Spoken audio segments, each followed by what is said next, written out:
आणि आता बातम्या पाहूयात सविस्तर। सुरुवातीला अर्थातच राजकीय आखाड्यातल्या काही बातम्या। मनसेचे अध्यक्ष राज ठाकरे यांना अयोध्या दौऱ्याच्या वेळेला विशेष सुरक्षा पुरवण्याचा निर्णय झाला। केंद्र सरकार ही विशेष सुरक्षा देणार आहे। राज ठाकरे यांच्या दौऱ्याच्या वेळेला पीएफआयचे सदस्य गोंधळ घालू शकतात आणि त्यामुळेच राज ठाकरे यांना दौऱ्याच्या दरम्यान विशेष सुरक्षा पुरवली जाईल। अयोध्या दौऱ्यासाठी मनसेने जोरदार तयारी सुरू केली आहे आणि या तयारीचा एक भाग म्हणून 10 ते 12 ट्रेन आरक्षित करण्याचा सुद्धा निर्णय झाला आहे आणि त्या दृष्टीने काम सुरू झालंय। या क्षणाची सगळ्यात मोठी आणि महत्त्वाची माहिती, राज ठाकरे यांच्या जीवाला धोका असल्याने राज ठाकरे यांच्या उत्तर प्रदेशातल्या दौऱ्यादरम्यान केंद्र सरकार त्यांना विशेष सुरक्षा पुरवणार आहे। तसंच 10 ते 12 रेल्वेच्या गाड्या आरक्षित करण्याच्या दृष्टीने मनसेने हालचाली सुरू केल्या।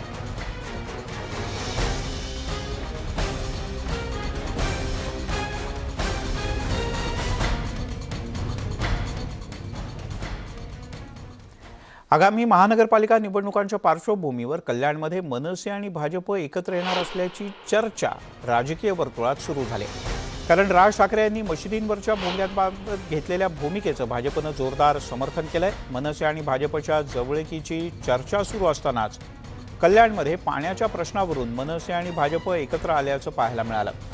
कल्याणच्या ग्रामीण भागातील पाणी टंचाईच्या विरोधात मनसे आणि भाजपनं एकत्रितपणे मोर्चा काढला। मनसेचे आमदार राजू पाटील आणि भाजपचे आमदार रवींद्र चव्हाण यांच्या नेतृत्वाखाली भाजप आणि मनसेच्या कार्यकर्त्यांनी एकत्रितपणे मोर्चा काढला। यावेळेला दोन्ही पक्षांचे कार्यकर्ते मोठ्या संख्येने उपस्थित होते। त्यांनी जोरदार घोषणाबाजीही केली। प्रशासनाकडून अक्षम्य हलगर्जीपणा होत असल्यामुळे झोपलेल्या प्रशासनाला जाग करण्यासाठी हा मोर्चा काढण्यात आल्याचं मनसे आणि भाजपच्या पदाधिकाऱ्यांनी म्हटलंय। दरम्यान या मोर्चाच्या निमित्तानं मनसे आणि भाजपचे नेते आणि कार्यकर्ते एकत्र आल्याचं पाहायला मिळालं आणि याकडे आगामी निवडणुकांची नांदी म्हणून पाहिलं जातं।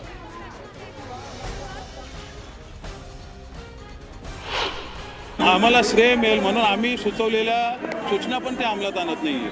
म्हणजे पाण्यासारख्या महत्त्वाच्या प्रश्न जो घाणेरडं राजकारण केलं जाते त्या बाबतीत काहीतरी ठोस उपाययोजना करावी। हा घाणेरडं राजकारण यांनी थांबवा यासाठी हा एक झलक म्हणून मोर्चा काढलेला आहे। या मोर्चाने यांना काही फरक पडला नाही तर यापुढची परिस्थिती अजून वेगळी असणार आहे। तेव्हाही आम्ही असा भव्य मोर्चा करू।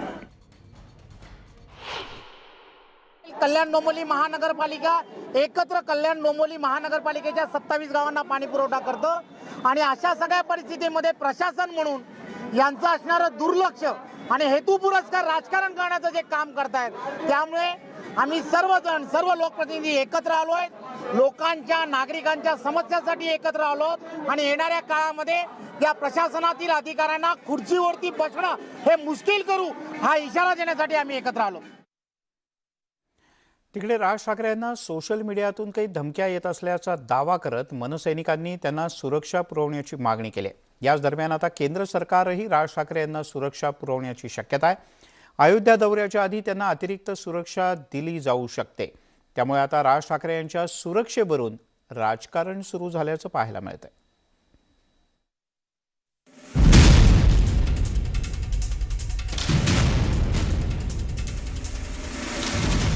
मशिदींवरती लागलेले भोंगे हे खाली उतरवावेच लागतील। ज्या मशिदीच्या बाहेर हे भोंगे लागतील त्याच्या दुप्पट समोर स्पीकर लावायचे आणि हनुमान चालीसा लावायचा।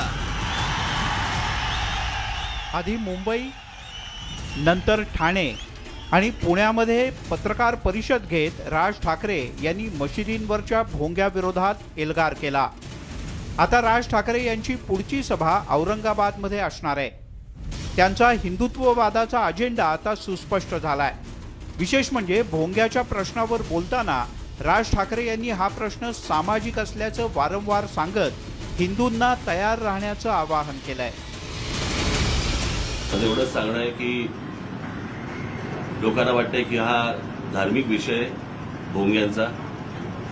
माझ्या दिवशीच्या माझ्या भाषणामध्ये मी स्पष्ट केलं होतं की हा धार्मिक विषय नसून हा सामाजिक विषय आहे। जगभरातल्या माझ्या सर्व देशभक्त हिंदू बांधवांना माझी विनंती आहे की तयारीत राहा। राज ठाकरे यांनी मशिदींवरच्या भोंग्यांवरून सुरू केलेल्या धडाक्यामुळे राज्यातील राजकारण तापलंय। त्यातच आता राज ठाकरे यांना धमक्या सुरू झाल्याची माहिती समोर येते। धमकी देणारे तर हे वाईटच धमकी देत असतात, ती चांगली थोडी धमकी असते. त्याच्यामुळे मारण्याची, ठार मारण्याची धमकी येत असते हमेशा. त्याच्यामुळे ते ठीक आहे, जे काय असतं ते ज्याला धमकी द्यायची तो धमकी देत असतो. खरं तर 2 दिवसांपूर्वीच PFIनं मनसेच्या भोंग्यांविरोधातल्या भूमिकेच्या निषेधार्थ मोर्चा काढला. छेडेंगे तो छोडेंगे नहीं असा इशाराही दिला. यानंतर आता पोलिसांनी गुन्हे दाखल केल्यानंतर PFIचे मतीन शेखानी हे फरार झाले होते. कुछ लोगों को अजान से तकलीफ हो रही है, कुछ लोगों को भोंगों से तकलीफ हो रही है, कुछ लोगों को हमारे मदरसे और मस्जिद से तकलीफ हो रही है. मैं उनको एक ही मैसेज देना चाहता हूँ, हम अमन चाहते हैं. पॉपुलर फ्रंट ऑफ इंडिया का एक नारा है कि हर मजलूम हमारा है. साथ ही साथ दूसरा भी हमारा एक नारा है कि हमको छेड़ो मत, हमको छेड़ेंगे तो हम छोड़ेंगे नहीं. एक भी मदरसा, एक भी मस्जिद, एक भी लाउड स्पीकर पर आपने हाथ लगाने की कोशिश की तो सबसे आगे जिस सफ में पॉपुलर फ्रंट ऑफ इंडिया नजर आएगी. राज ठाकरे यांची वक्तव्य आणि आता त्यांना आलेल्या धमक्या यामुळे राज्य सरकारनं राज ठाकरे आणि त्यांच्या कुटुंबियांना सुरक्षा पुरवण्याची मागणी केली जाते. तसंच केंद्राकडे सुद्धा राज ठाकरे यांच्या सुरक्षेची मागणी करण्यात आल्यानं सगळ्यात आधी सुरक्षा कोण देणार याचीही चर्चा रंगली आहे. मात्र सुरक्षा कोणीही दिली नाही तरी मनसे निडरपणे काम करत राहील असा इशारा द्यायलाही बाळा नांदगावकर विसरले नाहीत. आमची जबाबदारी आहे कार्यकर्ता म्हणून, आमच्या नेत्याची सुरक्षा या आमच्या दृष्टीने महत्त्वाची आहे. लाख मेले तरी चालतील, लाखाचा पोशिंदा राहता कामा नये. एकंदरीतच राज ठाकरे यांची वक्तव्य आणि आता त्यांना धमक्या दिल्या जात असल्याचा दावा केला गेल्यानं महाराष्ट्रातलं राजकारण तापण्याची शक्यता आहे. त्यामुळे आता राज ठाकरे यांना सुरक्षा दिली जाते का? राज ठाकरे औरंगाबादच्या सभेत नेमकं काय बोलतात आणि 3 मे नंतर मनसेची भूमिका काय असणार हे पाहणं महत्त्वाचं आहे. प्रशांत बागसह bureau report, news 18 Lokmat, Mumbai. तिकडे मनसे अध्यक्ष राज ठाकरे यांनी एक महत्त्वपूर्ण बैठक बोलावली. मुंबईतील सर्व पदाधिकाऱ्यांना शिवतीर्थवर बैठकीसाठी बोलवण्यात आलं. तशा प्रकारचे आदेश मनसे मुख्यालयातून जारी झाले. पक्षातील नेते, सरचिटणीस, विभाग अध्यक्ष या सगळ्यांना या बैठकीसाठी बोलवण्यात आलं आहे. या बैठकीत 1 मे रोजी औरंगाबादमध्ये होणारी सभा तसंच मशिदींच्या भोंग्यांसाठी शासनाला दिलेला अल्टिमेटम यासह अन्य काही मुद्द्यांवर चर्चा होणार आहे. औरंगाबादची सभा ही मनसेच्या दृष्टीने अत्यंत महत्त्वाची आहे. त्याचे अनेक ऐतिहासिक संदर्भसुद्धा आहेत. औरंगाबादमध्ये शिवसेनेची गेले 3 दशकं सत्ता आहे. इथल्या 9 आमदारांपैकी 6 शिवसेनेचे आहेत. इथले 22 नगरसेवक आणि 1 खासदार हा MIMचा आहे. मुस्लिमांची संख्यासुद्धा लक्षणीय आहे.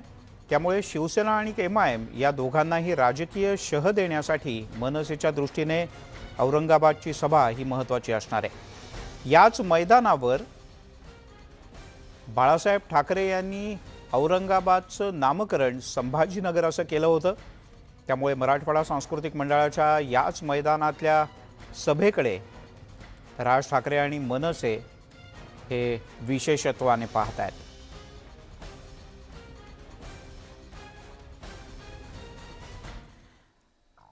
राज्यामध्ये सध्या भोंग्यांच्या विषयावरून राजकारण चांगलंच तापलंय. राज ठाकरे यांनी पुण्यातून पुन्हा एकदा 3 मे पर्यंतचा अल्टिमेटम त्याचा पुनरुच्चार केलाय. राजकीय नेत्यांकडून या संदर्भात प्रतिक्रिया उमटत आहेत. भाजपच्या खासदार प्रीतम मुंडे यांनी राज ठाकरे यांचं नाव न घेता टीका केली. ज्या गोष्टी आपल्या समाजात गुण्यागोविंदानं सुरू आहेत त्यात अचानक आलेली ही विषमता अस्वस्थ करणारी असल्याचं प्रीतम मुंडे यांनी म्हटलंय. सरकारचं कामाविषयी मी सन्माननीय आरोग्यमंत्री राजेशजी टोपे यांचं खरंच मनापासून कौतुक करते की त्यांनी फार चांगल्या पद्धतीने हा विषय हाताळलेला आहे. राजकीय मंचावरती येऊन एकमेकांवरती आरोप प्रत्यारोप करण्याचे विषय हे वेगळे असतात. धर्माधर्मामध्ये दुही निर्माण होते हे निश्चितच निराशाजनक आहे. त्यामुळे ह्याच्यात कोणाविषयी बोलण्याचं काही कारण नाही. पण ज्या गोष्टी आधी गुण्यागोविंदांनी आपल्या समाजात नांदत होत्या त्याच्यामध्ये अचानक ही आलेली विषमता ही निश्चितच अस्वस्थ करणारी आहे. तिकडे राज्याचे सार्वजनिक बांधकाम मंत्री अशोक चव्हाण यांनी राज ठाकरे यांच्या भूमिकेवर ताशेरे ओढले आहेत. राज्याची एकात्मता धोक्यात आणण्याचा हा प्रयत्न असल्याचा थेट आरोप अशोक चव्हाण यांनी केला. ध्रुवीकरण करण्याचा जो प्रयत्न आहे तो फार धोकादायक आहे. राज्याची एकता एकात्मता ही धोक्यात आणण्यासंदर्भातले काही गोष्टी घडत आहेत. अनेक ठिकाणी दंगलीही घडत आहेत. त्या निमित्ताने मला वाटते ही धोकादायक बाब आहे. तिकडे शिवसेनेचे खासदार संजय राऊत यांनी मनसे अध्यक्ष राज ठाकरे यांना टोला लगावलाय.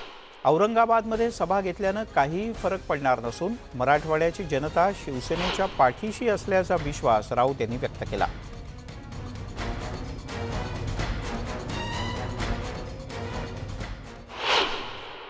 इसमें कोविड के कारण हम लोग वहाँ नहीं जा पाए, तो रामलला का दर्शन करना हमारा कर्तव्य है. वहाँ और भी कुछ हमने काम निकाले हैं, खास करके यात्री निवास का काम है. मुख्यमंत्री ने घोषणा की थी उस वक्त. उस बारे में अगर हम कुछ कर सकते हैं तो उस बारे में हम जाकर वहाँ सोच लेंगे. बहुत से काम है वहाँ. अयोध्या प्रभु श्री राम का आशीर्वाद हमेशा शिवसेना को मिला और इसलिए कि हमारा मन साफ.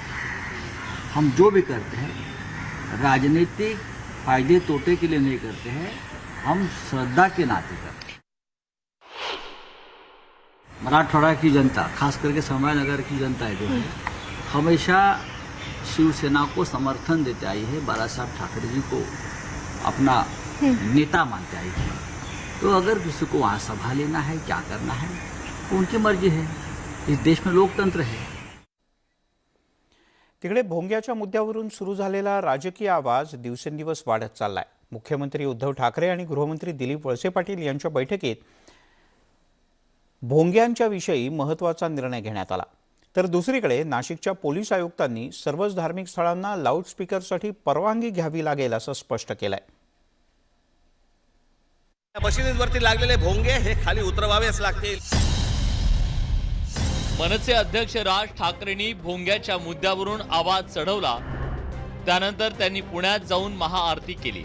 परिणामी इतर राजकीय पक्षांनाही हातात आरतीचं ताट घ्यावं लागलं. तर दुसरीकडे लाऊडस्पीकरच्या मुद्द्यावरून मुख्यमंत्री उद्धव ठाकरे आणि गृहमंत्री दिलीप वळसे पाटील यांच्यात महत्त्वाची चर्चा झाली. ठरवतील उद्याच्या 1-2 दिवसांमध्ये आणि याच्या संदर्भामध्ये संपूर्ण राज्यासाठी मुंबईसह एक नोटिफिकेशन त्याच्यामध्ये काढलं जाईल आणि त्याच्यातून गाईडलाईन सगळ्यांच्यासाठी प्रसारित केलं जातील. लाऊडस्पीकरच्या मुद्द्यावरून राज्यातली शांतता धोक्यात येऊ नये यासाठी पोलीस प्रशासनाकडून पावलं टाकली जात आहेत. सर्वच धार्मिक स्थळांना लाऊडस्पीकरसाठी परवानगी आवश्यक असणार आहे. तसंच अजान सुरू असताना 100 मीटर अंतरावर लाऊडस्पीकर लावता येणार नाही असं नाशिकच्या पोलीस आयुक्तांनी स्पष्ट केलंय. तर नागपूरच्या पोलीस आयुक्तांनी कारवाईचा सुद्धा इशारा दिलाय. 100 मीटर की दूरी जो मस्जिद की है उसके अंतर्गत कोई भी जो है वो कोई भी भजन या हनुमान चालीसा या दूसरे वाद्य बजा करके वहाँ पर सामाजिक जो धार्मिक टेढ़ है, जो सामाजिक प्रॉब्लम है, वो नहीं निर्माण कर सकते हैं. ऐसा आदेश जारी किया है. मी आपल्याला फक्त आज एवढेच म्हणणार की जे काही नियम आणि कायद्याची तरतूद आहे त्या अनुषंगाने कारवाई करण्यात येईल. नाशिकमध्ये मनसेच्या पदाधिकाऱ्यांनी त्यांची भूमिका बदलणार नसल्याचं सांगत हनुमान चालीसा लावणारच असं स्पष्ट केलंय. कोर्टानं दिलेल्या डेसिबलच्या मर्यादांचं पालन करू, मात्र भोंगे उतरवणार नाही अशी भूमिका बडी दर्गा मशिदीच्या विश्वस्तांनी दिली.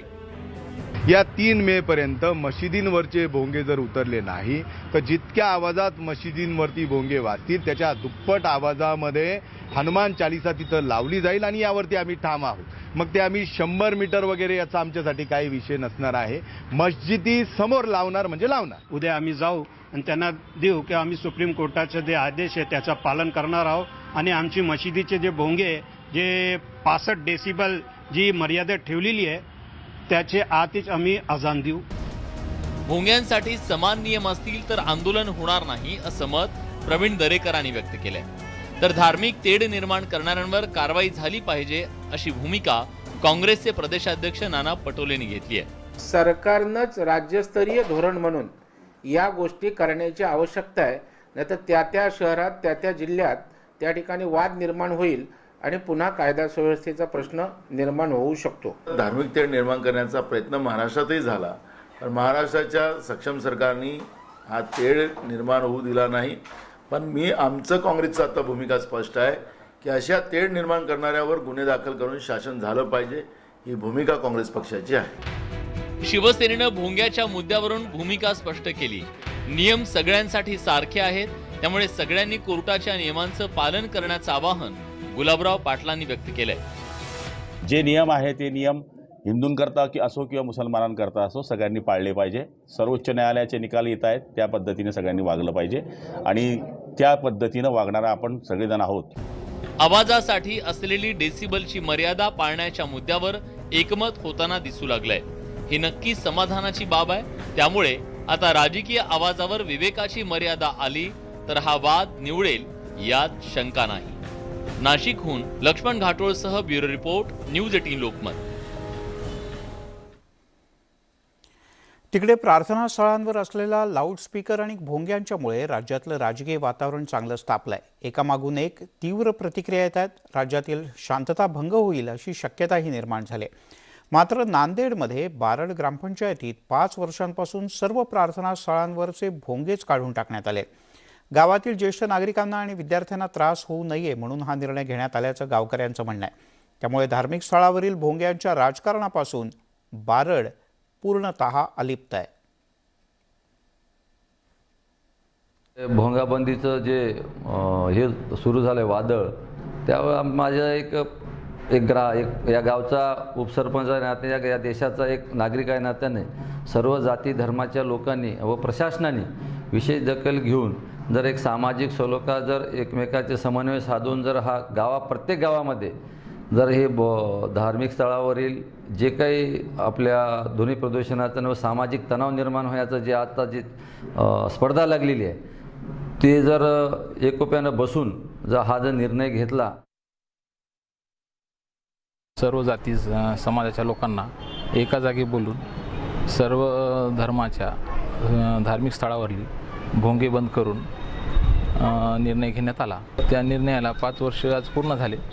त्या पद्धतीनं आज कोणत्याही धार्मिक स्थळावर बौद्ध असो किंवा जैन धर्म असो किंवा हिंदू धर्म असो, कोणते मंदिरावर असो किंवा या मस्जिदीवर असो, भोंगे त्याच्यावर काढून टाकण्यात आले. त्यामुळे या गावचा आदर्श सगळ्या राज्यात घेणार का पाहूया. कठीण आहे.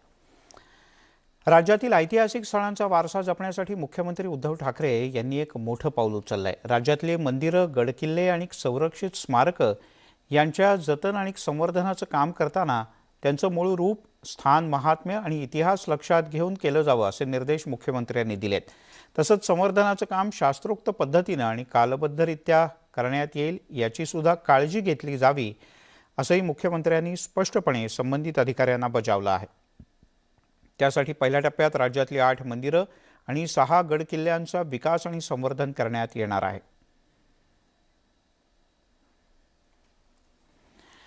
यासोबतच दिवसभराच्या बातम्यांमध्ये घेऊयात एक छोटासा ब्रेक आणि ब्रेक नंतर नारायण राणे यांच्या घरावर हातोडा चालणार का, ही आणि अन्य काही महत्त्वाच्या बातम्या आपण पाहताय दिवसभराच्या बातम्या. आता एक बातमी मोठी मुंबईतली राजकीय पदर असलेली.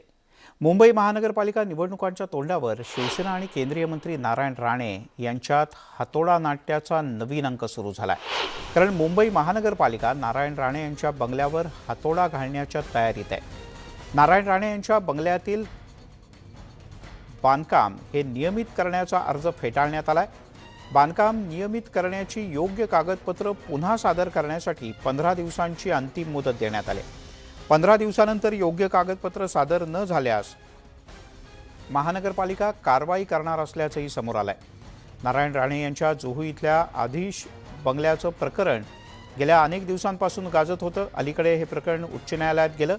न्यायालयाकडून कोणतीही कारवाई न करण्याचा दिलासा नारायण राणे यांना मिळाला होता, पण मुंबई पालिकेनं राणेंच्या बंगल्याचं बांधकाम अनियमित आहे असा ठपका ठेवत ते नियमित करण्यासाठीचा अर्ज नामंजूर केला आहे.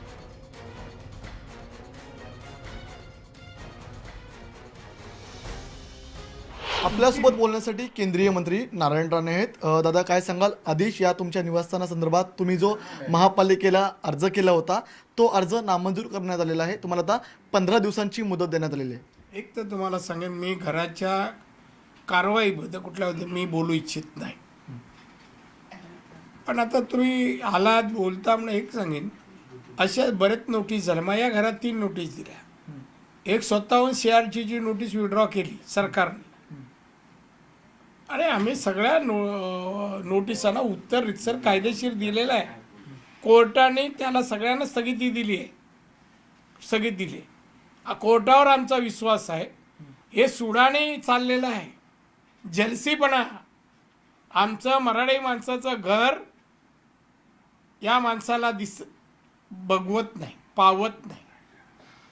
स्वतःच्या बेकायदेशीर बांधकाम दोन्ही पार्ट 1 पार्ट 2 मध्ये आहे ना, आज ना उद्या त्याचा पण सर्वे होईल हा सर्वे. एवढे बेकायदेशीर बांधकाम मुंबईत आहेत. आमच्या कमिशनरना दिसत नाही, चैन साहेबांना.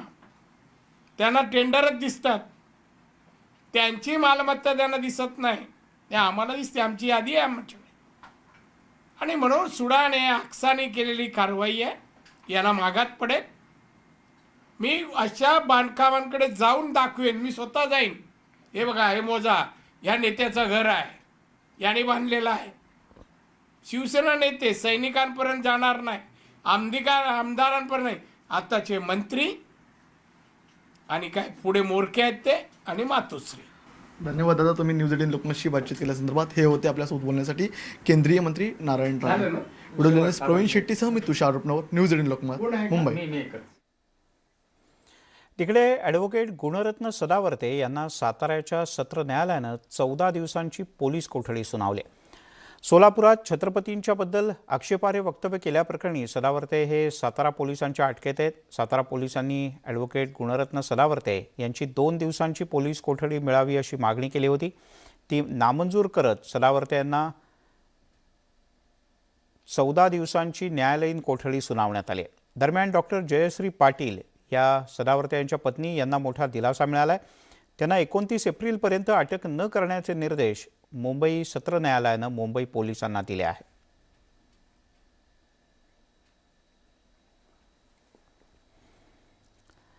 आताची बातमी तमाम 10वी-12वीच्या विद्यार्थ्यांच्या करता अतिशय महत्त्वाची, त्यांच्या पालकांकरता सुद्धा महत्त्वाची. कारण 10वी आणि 12वीचे निकाल वेळेवर लागतील.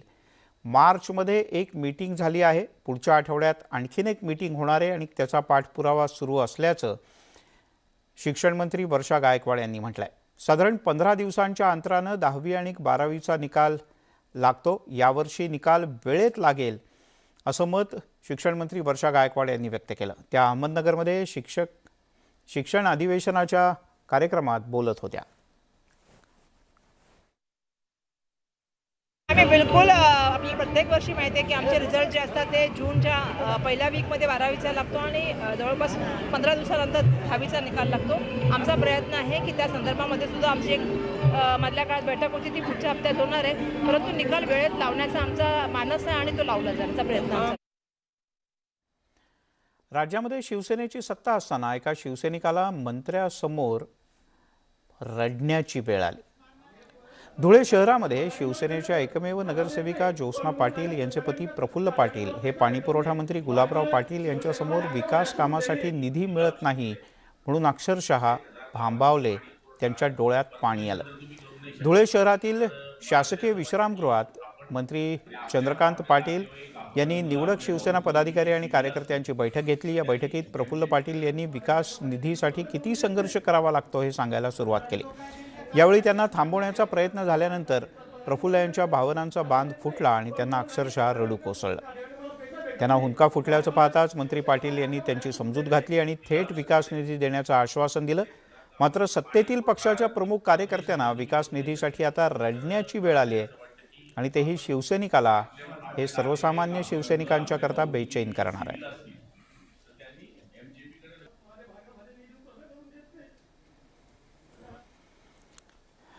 इकडे मुंबई महानगरपालिकेमध्ये नागरिकांच्या कराच्या पैशाची उधळपट्टी आणि भ्रष्टाचार अनेकदा ऐकतो.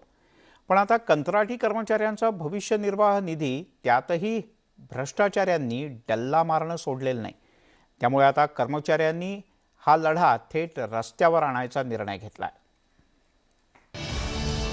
मनपात आणखी एक घोटाळा. कंत्राटी कर्मचाऱ्यांचे पीएफचे पैसे गेले कुठे? 2009 पासून पगारातून कपात, खात्यात खडखडाट. कर्मचाऱ्यांचे 210 कोटी गायब. कंत्राटदारांनी सफाई कर्मचाऱ्यांना प्रमुख गेल्यानं त्यांचं अख्खं कुटुंबच उद्ध्वस्त झालंय. चक्कर येऊन तिकडे हार्ट अटॅक आले तिकडं. तुमचे मिस्टर जेव्हा गेले त्यानंतर तुम्हाला ते ज्या खात्यामध्ये काम करत होते त्याच्याकडून काही पैसे मिळाले, त्यांच्या पीएफचे पैसे? काय नाही मिळले मला. त्यांनी कधी सांगितलं होतं त्यांचे पीएफचे पैसे कट होत आहेत, तुम्हाला मिळू शकतील ते पैसे, असं कधी काही बोलले होते? हा, माहिती आहे, बोलले होते. या दोघांसोबत जे घडलं त्याने कंत्राटी सफाई कर्मचारी अस्वस्थ झाले आणि त्यांनी पीएफ अकाउंट क्रमांक घेऊन प्रत्यक्ष अकाउंट तपासलं. तर काय गहजब, प्रत्येक कर्मचाऱ्याच्या अकाउंटमध्ये 3.5 लाख रुपये जमा होणं अपेक्षित होतं, तिथे 10-20 हजारही जमा झालेले नव्हते. कंत्राटदार मधल्यामध्ये हे पैसे लाटत असल्याचा कर्मचाऱ्यांचा आरोप आहे. इथे ऑक्टोबर 2015 पासून इथे लागू झालंय ते, पण 2015 ते आता 2022 झालं आहे आणि भरपूर लोकांना असं नंबर पण दिलं ना, ते नंबरमध्ये सर्व चुकीचे नंबर दिलेले आहेत. त्यामध्ये अगर तुम्ही चेक करायला गेलं ते पैसे त्यामध्ये दिसणार नाही. दिसलं जरी पैसे तर तुम्हाला 10 ते 15 हजार या 20 हजार जास्तीत जास्त एवढं दिसणार. बहुतेक कर्मचाऱ्यांकडे पीएफ अकाउंट नंबरही नव्हता, त्यांच्याकडे हजेरी पत्रही नव्हतं. गेल्या आठवड्यात कर्मचाऱ्यांनी आंदोलन केल्यावर त्यांना अकाउंट नंबर देण्यात आला आणि खात्यात पैसे नसल्याचं उघड झालं. यांना आजही हजेरीचं कार्ड दिलं जात नाही, पगाराची स्लिप दिली जात नाही. पालिका ह्या कामगारांना कामगार तर सोडा, कंत्राटी कामगारही म्हणायला तयार नाही. पालिका आजही असं सांगते की हे व्हॉलेंटियर्स आहेत. जे कॉन्ट्रॅक्टर्स आहेत त्यांना पालिका कॉन्ट्रॅक्टर म्हणत नाही, त्यांना NGO म्हणतं. जो पगार दिला जातो त्याला पगार न म्हणता मानधन म्हटलं जातं. म्हणजे तुम्ही आमचे नाहीत, तुमचा आमचा संबंध नाही, तुम्ही कामगारही नाही, ही त्यांची भूमिका आहे. मनपात विविध कालावधीत 6000 कंत्राटी कामगार घेण्यात आले. कंत्राटदारामार्फत 2009 पासून बहुतांश सफाई कर्मचाऱ्यांच्या पगारातून पीएफचा हिस्सा कापला जातोय आणि मनपाकडूनही मिळणारा कर्मचाऱ्याचा पीएफचा हिस्सा कंत्राटदारानं घेतलाय, पण खात्यात जमा नाही. त्यामुळे कर्मचारी आणि मनपा दोघांचीही फसवणूक झाली आहे, पण कंत्राटदार मनपानंच नेमलेला आहे. 2009 पासून आजपर्यंत पीएफचे जर काय रेग्युलर पैसे जे आमच्या पगारातनं कापलेले आहेत आणि मॅचिंग अमाऊंट एक मालकाची अमाऊंट म्हणून BMCने कॉन्ट्रॅक्टर्सच्या थ्रू पीएफच्या अकाउंटमध्ये भरायला दिलेली आहे.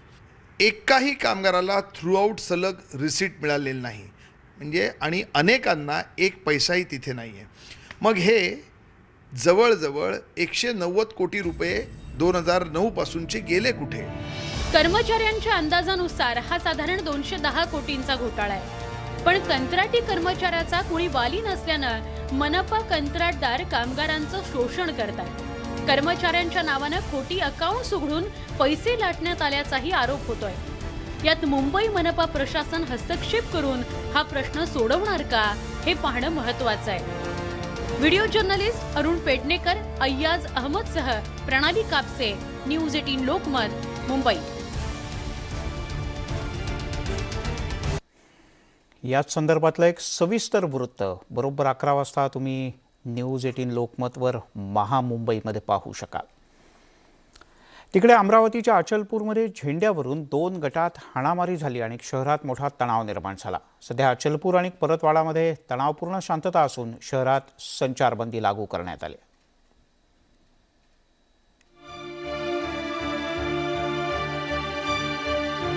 अमरावतीच्या अचलपूर शहरातली ही दृश्य.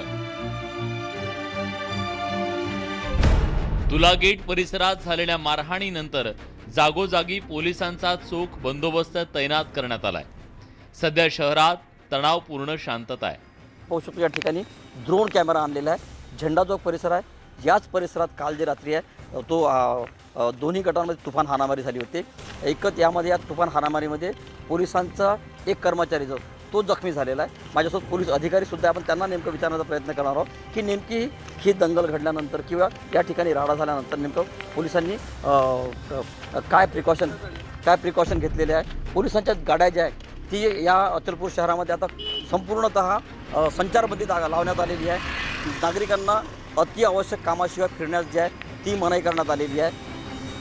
सध्या अमरावतीच्या पोलिसांसह अकोल्यातून 100हून अधिक पोलीस कर्मचारी आणि SRPFच्या 3 कंपनी तैनात करण्यात आल्या. तसंच हिंसाचार प्रकरणी 23 आरोपींना अटक करण्यात आली आहे. हर प्रकारची दक्षता घेण्यात येत आहे. आतापर्यंत 23 आरोपी जे 3 घटनांमध्ये आहे त्यांना अटक करण्यात आलेले आहे. शहरामध्ये आता संचारबंदी लागू आहे. तसेच सोशल मीडियावर पण 144 प्रमाणे पाबंदी लावण्यात आलेली आहे. अचलपूर परिसरात शांतता राखण्यासाठी संचारबंदी लावली असताना भाजपचे प्रवक्ते शिवराय कुलकर्णी आणि निवेदिता चौधरी यांनी अचलपूर शहरात जाण्याचा प्रयत्न केला. मात्र पोलिसांनी त्यांना मज्जाव केल्यानंतर शिवराय कुलकर्णींनी सरकारवर टीकास्त्र डागलंय, तर संजय राऊतांनी भाजप दंगली भडकवण्याचा प्रयत्न करत असल्याचा आरोप केलाय. काल एक भगवा झेंडा लावला म्हणून 2000चा हिंसक मॉब रस्त्यावर आला, लूटमार केली, दगडफेक केली, अतिशय हिंसक मॉब होता. गावामध्ये तणाव निर्माण झाला आणि आता केवळ गठ्ठा मताच्या अनुनयासाठी त्या मॉबला मोकळीक देऊन जे याच्यामध्ये निर्दोष होते त्या लोकांना अटक केली जात आहे. महाराष्ट्रात कमालीची शांतता आहे. महाराष्ट्राची जनता सुज्ञ आहे. महाराष्ट्राची जनता संयमी आहे. बरं का, कोण काय करत आहे आणि कोणाच्या सांगण्यावरून करत आहे ह्या जनतेला कळतं, महाराष्ट्राच्या देशाला, आणि ते पुरेसं आहे. आम्हाला बोलण्याची गरज नाही त्या संदर्भात.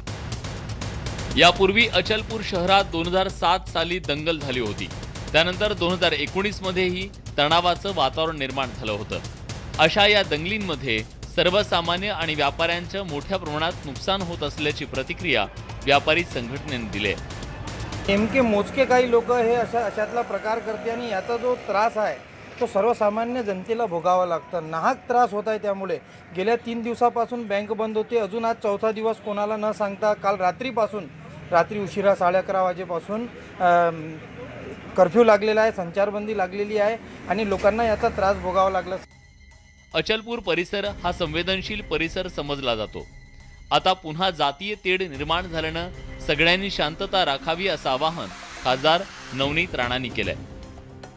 जे काल अचलपूरमध्ये जे झालं, मला वाटते मी सगळ्यांना अपील करीन, मग ते हिंदू असो की मुसलमान असो, आपल्या जिल्ह्यामध्ये आणि महाराष्ट्रामध्ये शांती ती आपण ठेवली पाहिजे आणि त्या पद्धतीने आपण राहिलो पाहिजे. अचलपूर आणि परतवाडा हे दोन्ही जुळी शहर आहेत. अचलपुरात तणाव निर्माण झाला की परतवाडामध्ये त्याचे पडसाद उमटतात. त्यामुळे या दोन्ही शहरात संचारबंदी लावण्यात आल्यानं सध्या रस्ते निर्मनुष्य झालेत. पण ही तणावपूर्ण शांतता लवकरात लवकर सामान्य व्हावी हीच अपेक्षा अमरावतीसह संपूर्ण महाराष्ट्र व्यक्त करतोय. संजय शेंडे, न्यूज 18 लोकमत, अचलपूर, अमरावती. आता एक मोठी बातमी औरंगाबादमधून. वर्षानुवर्ष अनुदानाच्या प्रतीक्षेत असलेल्या शिक्षकांना सरकारच्या उदासीन धोरणामुळे आता स्मशानाची वाट धरावी लागली. जोपर्यंत शिक्षकांचे प्रश्न आणि अनुदानाच्या संदर्भातला निर्णय घेतला जात नाही तोपर्यंत शिक्षकांना उपोषणाचं हत्यार उगारलंय.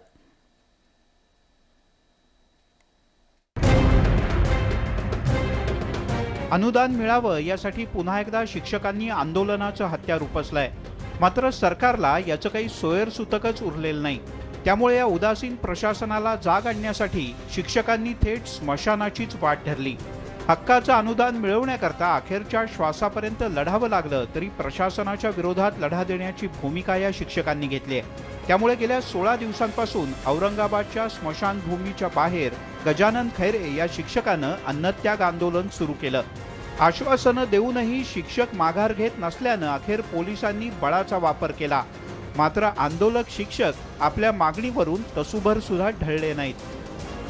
बळजबरी मला उचललं आणि याच्यामध्ये त्यांची गाडी ॲम्ब्युलन्स होती त्याच्यामध्ये पट्ट्यानं बांधलं, म्हणजे मला हालचालसुद्धा करू देऊ नये. तसं एखादा मी काही गुन्हेगार आहे, मी शिक्षक आहे आणि मी 60,000 शिक्षकांसाठी त्या ठिकाणी न्याय मिळावा म्हणून त्या ठिकाणी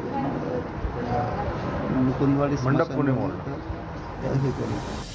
शिक्षण मंत्री वर्षा गायकवाड भेटीला येण्याच्या बातमीनं आंदोलक शिक्षकांच्या आशा पल्लवित झाल्या. मात्र त्याआधीच पोलिसांनी या आंदोलक शिक्षकांना जबरदस्तीनं उचलून नेलं आणि मंडपाचीही नासधूस केली.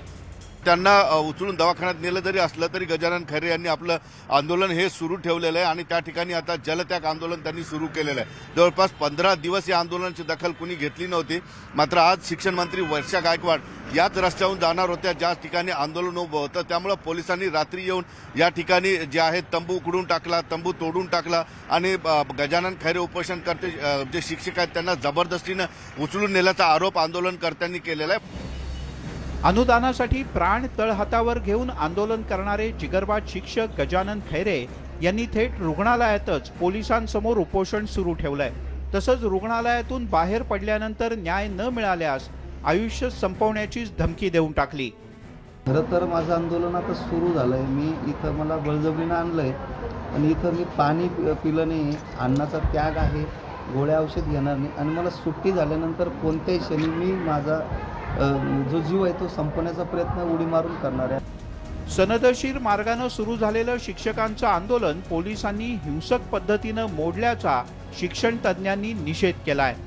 16 दिवस आमरण उपोषण करणाऱ्या शिक्षकाच्या मागण्यांकडे पूर्णपणे दुर्लक्ष करून आमदारांनी किंवा प्रशासनाने मंत्र्यांनी निर्णय घेण्याऐवजी सरळ सरळ त्यांना घाटी रुग्णालयात दाखल करणं ही तर दडपशाही झाली. सर्वच बाबतीत सरकार उशीर करणार आहे का? आणि म्हणून गजानन खैरे यांचा संताप, यांचा मृत्यू आला तरी मी उपोषण सोडणार नाही ही भूमिका समजावून घ्यावी लागेल. याचं कारण असं की सहनशक्तीच्या पलीकडे हे सारे शिक्षक गेले आहेत. देशाच्या भावी पिढीचं भवितव्य घडवणारे शिक्षक स्वतःच्या हक्कासाठी आंदोलन करतायत, पण तरीही त्यांना न्याय मिळत नाही. यापेक्षा दुर्भाग्यपूर्ण गोष्ट दुसरी कोणती? सिद्धार्थ गोदाम, न्यूज 18 लोकमत, औरंगाबाद. यासोबतच दिवसभराच्या बातम्यांमध्ये घेऊयात एक छोटासा ब्रेक. सर्व प्रकारच्या ताज्या अपडेट्ससाठी news18lokmat.com या आमच्या वेबसाईटला लॉग ऑन करा. फेसबुक, ट्विटरवर आम्हाला फॉलो करा. आमच्या यूट्यूब चॅनलला सबस्क्राईब करा. आपण पाहताय दिवसभराच्या बातम्या आणि आता अन्य काही महत्त्वाच्या बातम्या. महाविकास आघाडीमधील नाराजी नाट्य ठळकपणे समोर आलंय. झालं असं की आरोग्यमंत्री राजेश टोपे यांनी शिवसेनेच्या मंत्र्यांवर थेट नाराजी व्यक्त केली. राष्ट्रवादीच्या कार्यकर्त्यांना संदीपन भुमरे आणि अब्दुल सत्तार फोडत असल्याचा आरोपच राजेश टोपे यांनी केला. शिवसेनेच्या मंत्र्यांकडून राष्ट्रवादीच्या कार्यकर्त्यांना त्रास दिला जातोय अशी खंतही त्यांनी बोलून दाखवली. शिवसेनेनं महाविकास आघाडीचा धर्म पाळावा असं सांगायलाही राजेश टोपे विसरले नाहीत.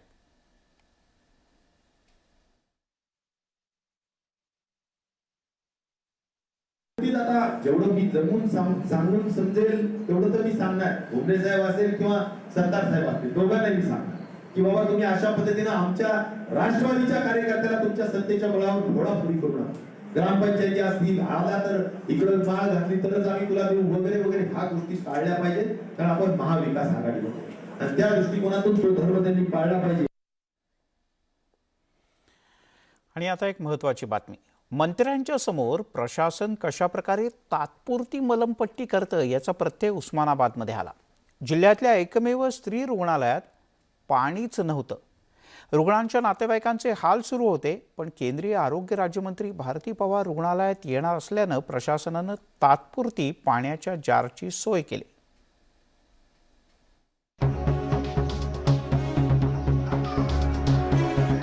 पाण्याचे हे जार पाहून रुग्ण आणि त्यांच्या नातेवाईकांना धक्काच बसला. कारण जिल्ह्यातल्या एकमेव स्त्री रुग्णालयात पिण्याच्या पाण्याची टाकीच नाही, त्यामुळे पिण्याच्या पाण्याची व्यवस्थाच नाही. मात्र केंद्रीय आरोग्य राज्यमंत्री डॉक्टर भारती पवार यांचा पायगुण काय झाला, जारच्या रूपानं पाणी मिळालं. नेहमी अस्वच्छ असणाऱ्या रुग्णालयात चक्कर रांगोळी काढण्यात आली.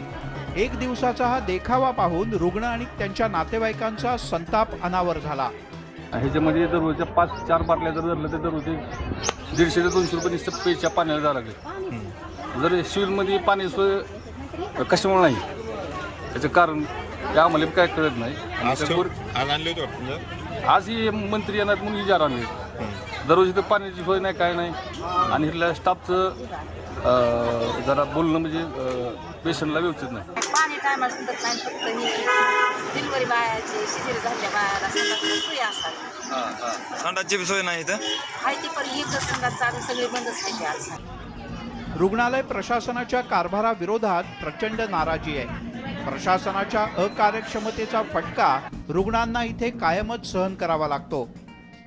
आपण बघू शकता की मधल्या भागात काही ठिकाणी जार ठेवण्यात आलेले आहेत, पाण्याचे जार आहेत आणि त्या जारद्वारे सुद्धा पाणी पुरवठा आजच्या दिवसासाठी मंत्री येणार म्हणून या रुग्णालयाला केला गेला होता. मात्र त्याचा ते सुद्धा जार संपले. मात्र यांचे जर रुग्णाशी जर जेव्हा आम्ही विचारलं तर इथं त्यांना पाणी धुण्यासाठी सुद्धा पाणी नसतं. ते बाहेर जावं लागतं. कपडे जे धुवायचे असतात त्यांना सुद्धा ते बाहेर जावं लागतं. मग ते पाणी आणायचं कुठून हा एक मोठा त्याच्याकडे प्रश्न असतो. तर मध्ये अस्वच्छता जी आहे त्या रुग्णालयात पाहण्यास मिळते. आता हा सगळा प्रश्न प्रशासनाच्या कानावरती असल्यानंतर प्रशासन काय कारवाई करतं हे सुद्धा पाहणं गरजेचं आहे. केंद्रीय मंत्र्यांची शाबासकी मिळवण्यासाठी सरकारी अधिकारी कामं करतात.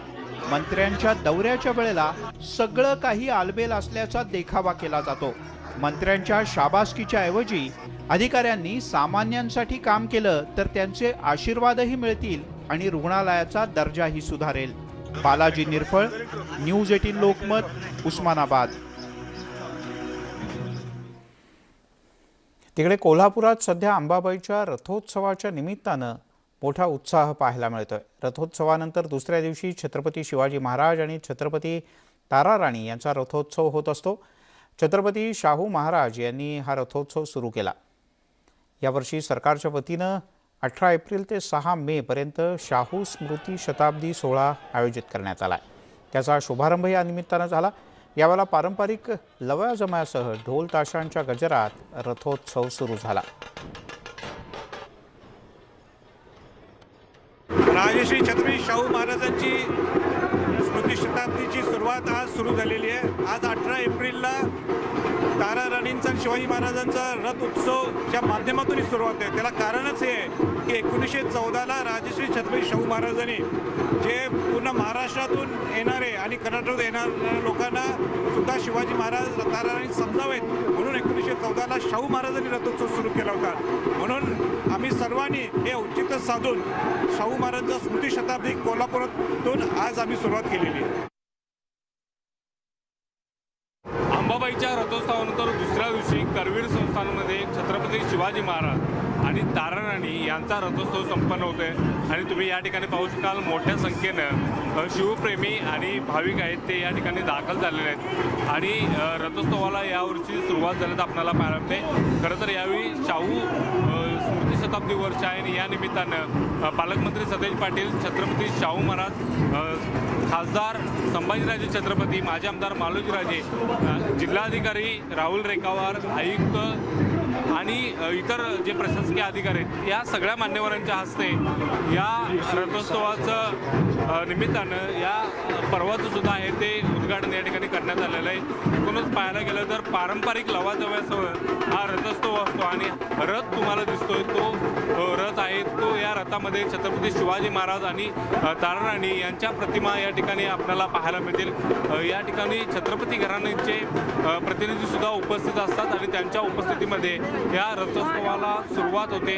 आपल्याला या ठिकाणी छत्रपती संभाजीराजे हे सुद्धा या ठिकाणी दिसून येत आहेत आणि मोठ्या भक्तिभावामध्ये मंगलमय वातावरणामध्ये हा रथोत्सवाचा सोहळा आहे तो संपन्न होत असतो आणि या ठिकाणी या पारंपरिक वातावरणामध्ये आणि मंगलमय वातावरणामध्ये या वर्षीचा रथोत्सव सुद्धा संपन्न होत असताना आपल्याला पाहायला मिळतोय. कॅमेरामॅन प्रशांत मोहितेसह ज्ञानेश्वर साळुंखे, न्यूज 18 लोकमत, कोल्हापूर.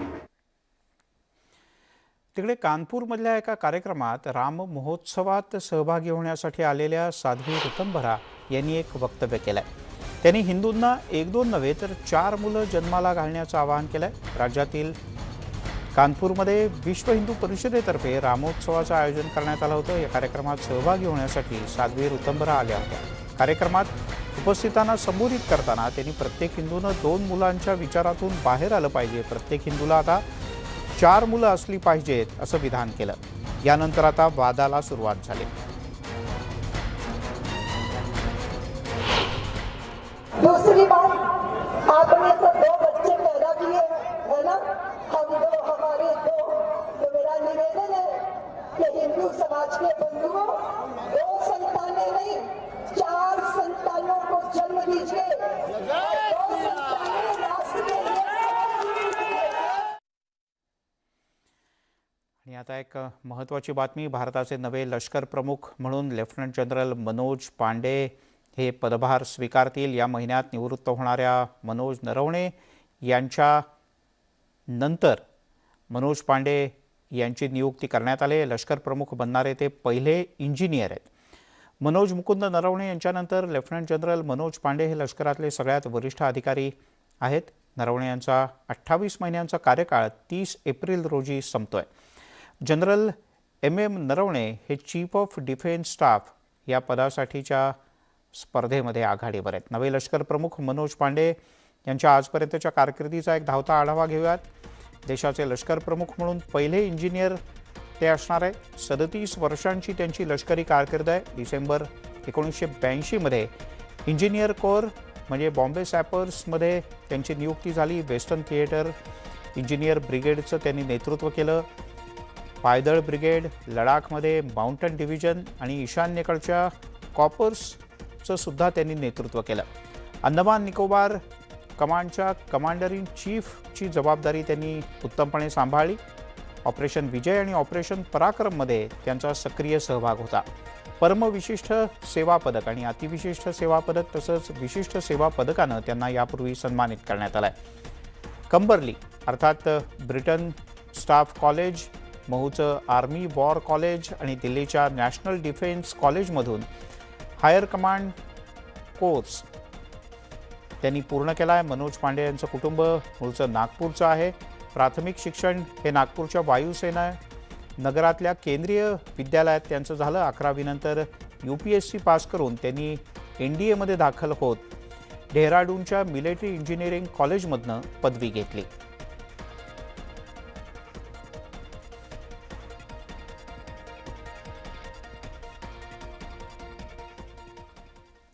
आणि आता एक काहीशी धक्कादायक बातमी. जम्मू काश्मीरच्या पुलवामा जिल्ह्यातल्या काकापोरा रेल्वे स्थानकाच्या बाहेरची काही दृश्य आम्ही तुम्हाला दाखवतो आहोत. तिथे रेल्वे स्थानकाच्या बाहेर चहा पीत बसलेल्या 2 रेल्वे पोलिसांवर अतिरेक्यांनी अगदी जवळून गोळीबार केला. हा सगळा प्रकार CCTVत कैद झाला आहे. या व्हिडिओमुळे ही गोष्ट पुन्हा एकदा अधोरेखित झाली आहे की जम्मू काश्मीरमधली स्थिती ही अद्यापही म्हणावी तशी साधी सरळ नाही.